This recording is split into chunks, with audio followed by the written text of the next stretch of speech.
que conocí gracias a otro amigo entrañable, Baruch Espinosa, que es mi amigo a 350 años de distancia. Y gracias a él me encontré en la vida con Diego Tatiani, uno de los mejores pensadores argentinos sobre Espinosa, al juicio de un pobre ingeniero electrónico, quiero aclarar. Diego, querido, muchas gracias por asistir. Hola Gustavo, buen día. Muchas gracias a vos por invitarme a esta conversación. Bueno, estamos conmemorando el Cordobazo y me parece imperativo hablar de el lugar poético de la literatura y de la filosofía, que son dos materias de las que yo no puedo discriminar, no las veo como dos áreas diferentes. Y me gustaría como un comentario tuyo sobre esto. Uh-huh. Bueno, hay dos cosas. Te puedo hacer un comentario breve sobre las dos. El Cordobazo es una, y la otra es la cuestión del vínculo entre filosofía y literatura. En general, yo trato, con el tiempo, sobre todo se ha ido haciendo una convergencia entre dos géneros que hay gente que prefiere mantenerlos separados, que es la investigación propiamente dicha en filosofía, que tiene su preceptiva, que tiene su método, su rigor, etcétera, y la literatura, donde las personas que escriben de acuerdo a ese formato se permiten un poco más de cosas, apartadas de alguna manera de una base empírica, como lo quieras llamar. En mi manera de trabajar yo trato de combinar ambas cosas. También escribo literatura, digamos, novelas en general, ¿no? Y cuentos. Y la literatura tiene un contenido filosófico y la filosofía tiene un contenido literario, tratando yo de que eso no implique perder rigor en la investigación, ¿no? Me parece que eso es muy importante. Y de a poquito, digamos, a medida que pasan los años, se empiezan a desdibujar los límites, diría yo, entre ambas, y el lenguaje queda como un instrumento para decir algo, para tratar de decir algo, que no esté dicho o que esté dicho de determinada manera y poder trabajar sobre lo que está dicho, por decirlo de alguna manera, pero en concreto la respuesta que te daría a tu pregunta es que son dos cosas diferentes la literatura y la filosofía, pero me parece que los puentes, los contrabandos, las permeabilidades entre ambas son importantes y polinizan a una con la otra, por decirte de alguna manera, ¿no? Esa es un poquito la dirección que he tratado de imprimirle al trabajo que hago. Después, si querés, te digo alguna cosa del Cordobazo también. Sí. No, porque empezaste con el Cordobazo y vos sabés que, claro, el 29, ayer, hoy es 30, ¿no? Exactamente. El 29. A mí me parece que Córdoba es un problema porque tiene una especie de autopercepción, vamos a decir así, en la cual hay dos eventos, que son el Cordobazo y la reforma universitaria, que producen una conciencia como de combate, de lucha. Se habla de la Córdoba irredenta, y me parece que ambas cosas en los últimos años han tenido efectos conservadores. ¿Esto qué significa? ¿Qué significa que un hecho que efectivamente es como un desgarrón en la historia para transformar un estado de cosas, de pronto es suturado, de pronto es, ¿cómo decir así?, neutralizado por una especie de deriva conservadora y que hace de ambos eventos piezas de museo? Y que ya son incapaces de producir nuevas revueltas, nuevas rebeliones, nuevas maneras de imaginar el mundo alternativos al que vivimos. Y entonces, si vos ves el arco político, vas desde la ultraizquierda a la ultraderecha, digamos en Córdoba, todo el mundo habla de la reforma universitaria y del Cordobazo, se apropia, por decir así, como si fueran cosas que ya no producen efecto. Eso es lo que te quiero decir, como piezas de museo. Entonces me parece que una tarea cultural, histórica, política es la de ver cómo hacer para reactivar una inspiración capaz de producir cosas nuevas. y no simplemente la repetición de un evento de la historia que quedó precisamente en la historia clausurada en su propia posterior. Entonces, creo que el Cordobazo es un trabajo como conmemoración, un trabajo social, un trabajo intelectual, un trabajo militante, un trabajo político, como te decía, que sea capaz de inspirar cosas nuevas. Algo así como las remeritas en el shopping con la imagen del Che. Claro, algo así. En general, siempre el sistema contra el cual esos eventos o esas personas se alzan, ¿no? Tiene mecanismos, dispositivos que son muy eficaces para volverlos partes de sí mismos, incluso objetos de consumo, mercancías que circulan sin ningún tipo de amenaza para lo que funciona de ese modo, ¿no? Sí, yo creo que es algo así. Sí, coincidimos. Realmente, cada vez que me encuentro a charlar con vos, encuentro que decís cosas que son lo que yo quisiera decir y obviamente con tu bagaje de filósofo universitario, yo soy filósofo de la calle, diría, lo decís con mucha más precisión y claridad de lo que yo podría decir. Me interesa mucho un tema que me parece central y que quiero compartir con vos. Yo hablo de la ternura y de la alegría de vivir como una herramienta de lucha política. Es mi forma de hacer política y me parece que una de las grandes claves para desarticular eso que llamamos el sistema sería transformar la idea de enemigo. Me pega mucha gente cuando digo que debemos abolir el enemigo porque nos encontramos como muy identificados con los buenos y los malos y justamente el sistema lo que hace es poner rótulos de buenos y malos y usar esa dicotomía, esa polarización como una herramienta de manipulación, como la clave de lo que yo llamo ingeniería social. ¿Cómo ves vos eso? Bueno, también dos cosas muy interesantes en lo que acaba de plantear. Yo creo que hay la cuestión de la alegría de vivir como herramienta política, o en un sentido, en una dimensión política, me parece muy interesante, pero hay que tener una precaución, de nuevo, ¿no? Porque creo que hay un sistema que prescribe una especie de pum para arriba, de que hay que ser entusiasmados, confiados, alegres, apartar la mirada de todo lo que sea lo negativo en la vida, la enfermedad, la muerte, la explotación, el dolor, y se trata de ser alegres como dé lugar. Claro, y eso es una especie también de prescriptivo de autoayuda en un sistema que es un sistema realmente de muerte, ¿no? Para muchas personas.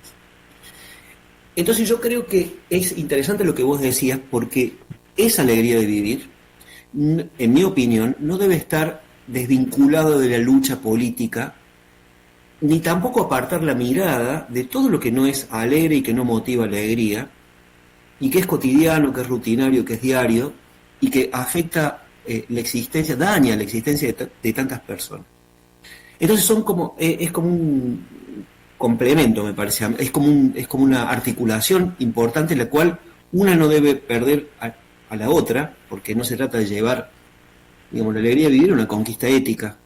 Me parece que eso es absolutamente fundamental, y uno puede encontrar la fuente de esa alegría de vivir no en el idiotismo de permanecer clausurado en la propia vidita, por decir así. Idiotismo en un sentido griego.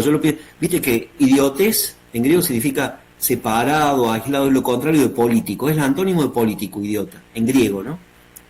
Y ahí viene idioma, idiosincrasia, significa como apartado, ¿no? Bueno, me parece que esa alegría tiene que estar, debe, en mi opinión, conjugarse con una mirada más amplia que la propia vida. Y sobre todo si la propia vida es una vida relativamente afortunada, en el sentido que tenemos para comer, tenemos una cama donde dormir, tenemos un trabajo. Bueno, hay mucha gente que no lo tiene. Y eso no da alegría.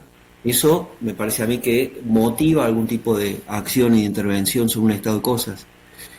El punto es cómo hacerlo, ¿no? El dolor es una señal biológica fundamental. Sigo un poco la línea de otro gran amigo que es Maturana, que transforma, camina desde la célula hasta la política. Y nos dice muchísimo en ese sentido. Entonces, yo digo, para poder rescatar la alegría tenemos que hacernos cargo de que somos una civilización profundamente dolorida, y yo imagino, como haciendo una analogía muy burda, el resentimiento es el resultado de un dolor profundo.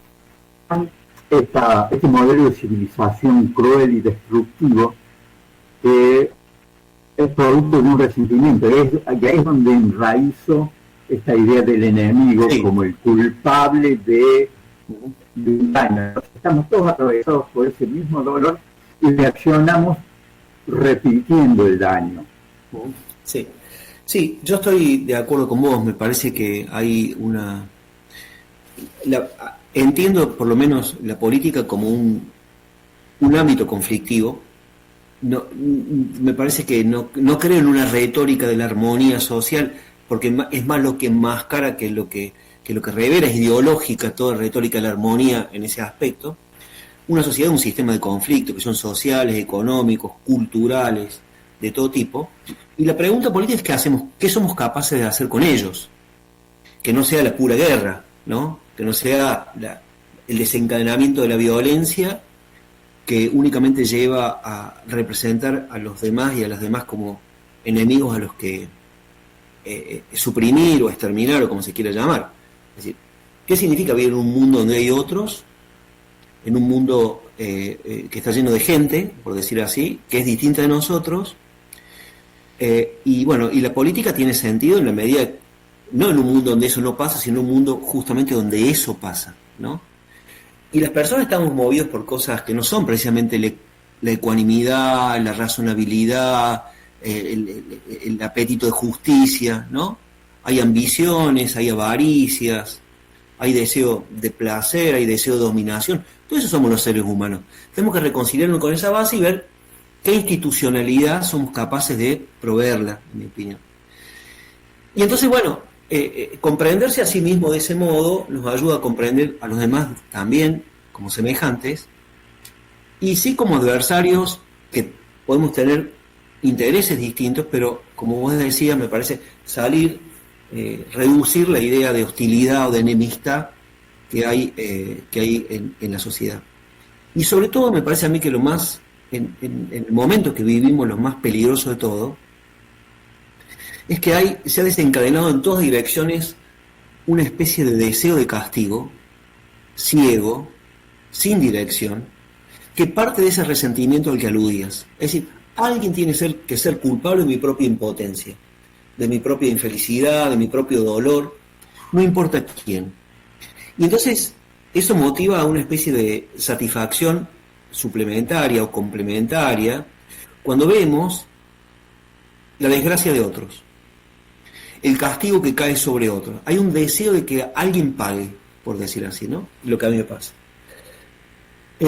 Bueno, eso es una sociedad invivible, es una sociedad en la cual es la antesala de lo peor, o directamente ya estamos en lo peor. Y me parece que las redes sociales y la cultura de la comunicación social, tal como se da en este momento, estimula ese deseo de la desgracia de los demás, permanente, y como espectáculo además, ¿no? Claro, eso es lo que yo llamo como una de las herramientas de la ingeniería social que se impone en el planeta, digamos, porque Milei no es un fenómeno argentino. Claro. Tenemos réplicas en todo el planeta que son resultados de un estado de nuestra cultura en riesgo grande o en descomposición franca, y es ahí donde necesitamos un trabajo extraordinario y sin exigencias, porque también la exigencia es parte del sistema, y es ahí donde planteo el recupero de la ternura y la alegría como herramienta para seguir siendo humanos. Sí.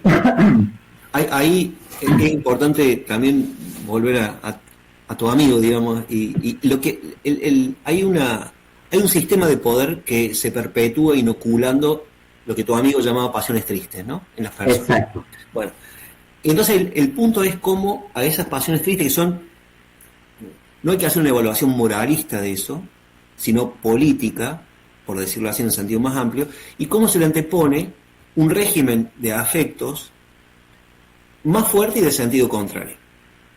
Exactamente. Ese es el punto, digamos. ¿Cómo se hace? Porque no los afectos no se combaten no se combaten solo con ideas o con razones, son ineficaces frente a la fuerza de los afectos, en mi opinión, y esas ideas tienen que estar aliadas con un régimen afectivo alternativo al del odio, digamos así, o al del resentimiento, al del deseo de castigo, a como dé lugar, y construir esa trama afectiva para una sociedad que llamamos democrática, me parece que es absolutamente de vida o muerte, te diría, para la democracia. Coincido totalmente. Vamos a celebrar este encuentro con un poquito de música. Lo llamamos a Silvio para que nos traiga un recuerdo de la Revolución Cubana. ¿Cómo no?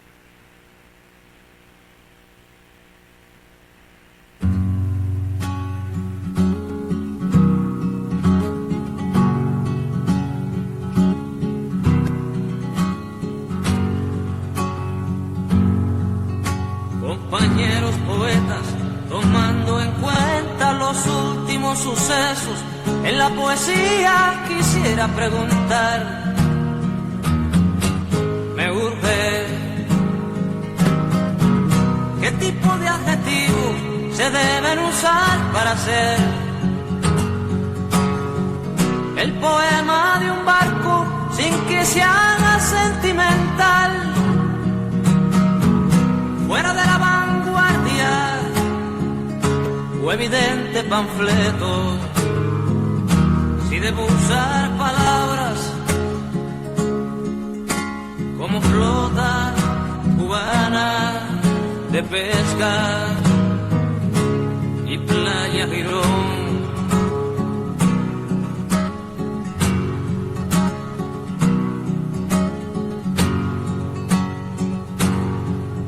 Compañeros de música, tomando en cuenta esas politonales y audaces canciones, quisiera preguntar, me urge, ¿qué tipo de armonía se debe usar para hacer la canción de este barco con hombres de poca niñez? Y solamente hombres sobre cubierta, hombres negros y rojos y azules, los hombres que pueblan el Playa Girón.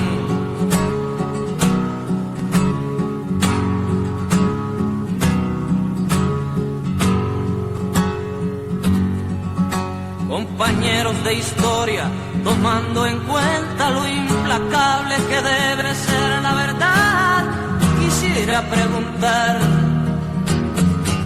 me urge tanto, que debiera decir, qué fronteras debo respetar. Si alguien roba comida y después da la vida, ¿qué hacer? ¿Hasta dónde debemos explicar las verdades hasta donde sabemos. Que escriban pues la historia, su historia, los hombres del Playa Girón.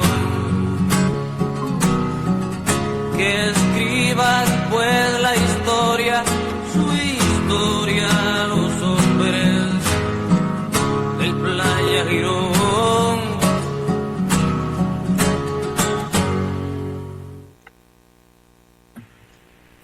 Seguimos en esta fría mañana con las cálidas palabras de Diego Tatiani.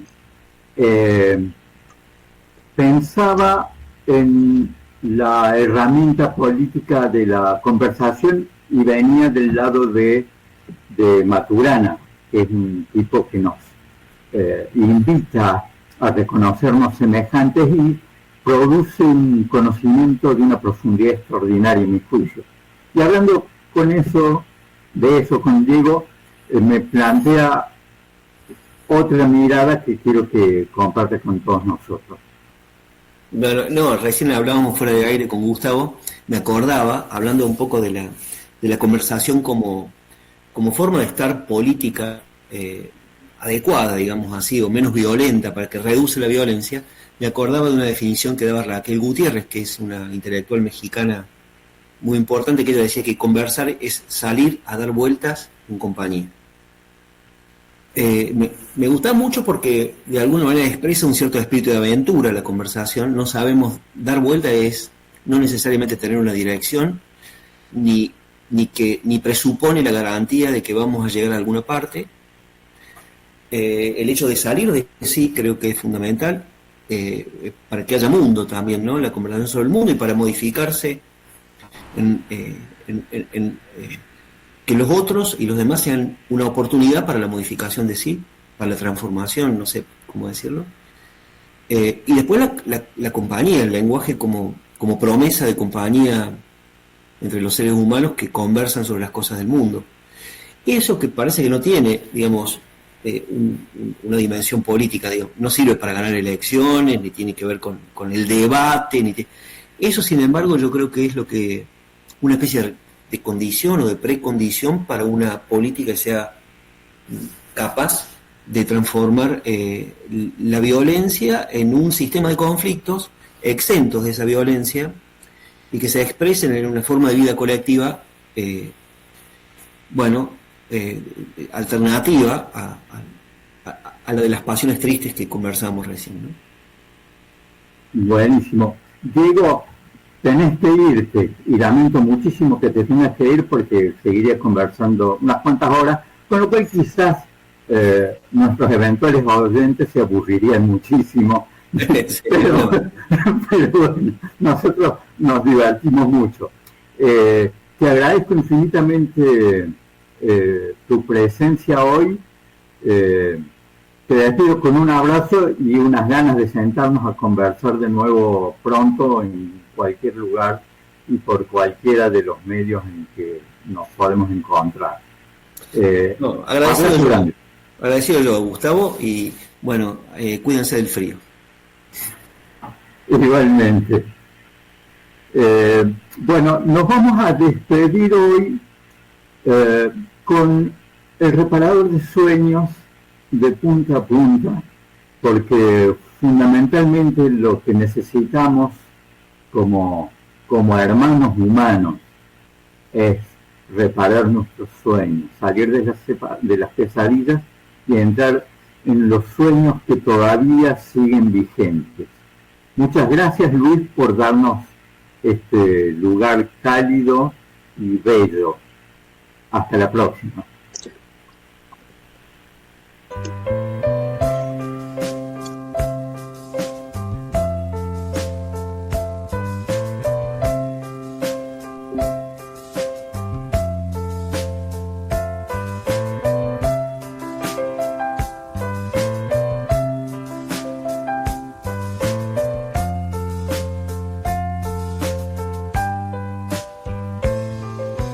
Siempre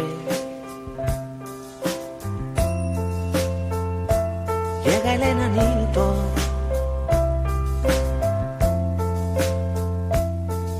herramientas de aflojar los odios y apretar amores.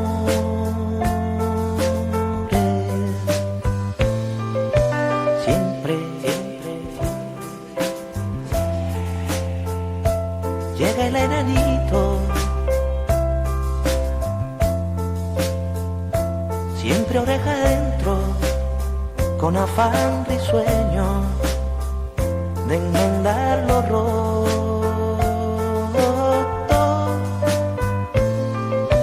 Siempre apartando piedras de aquí, basura de allá, haciendo labor. Siempre va esta personita feliz, trocando lo sucio en oro. Siempre llega hasta el salón principal, donde está el motor que mueve la luz. Y siempre allí hace su tarea mejor, el reparador de sueños, el reparador de sueños.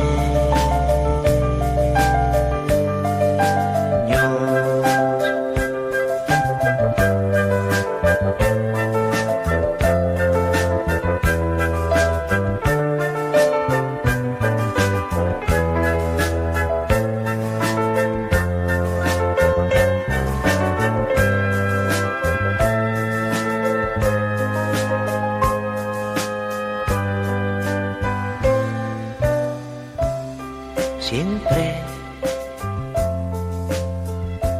llega el enanito,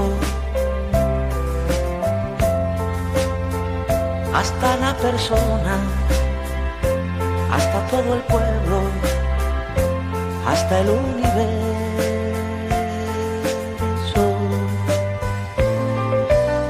Siempre llega el enanito, y desde esa hora se acaba el silencio y aparece el trino.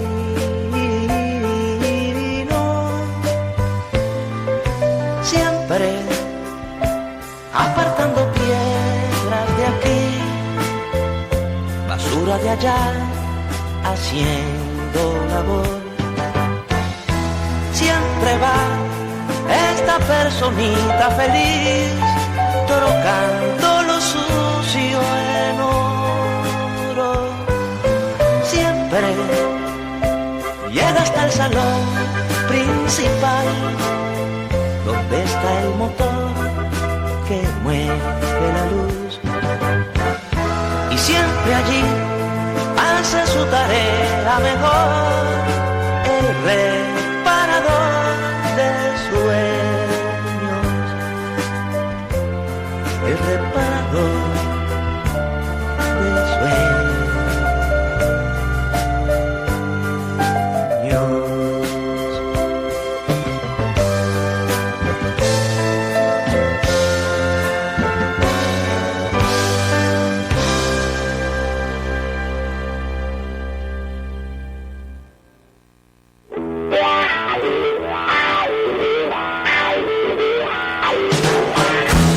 Transmitiendo 95.7 Radio Comunitaria Encuentro, una emisora de contenido.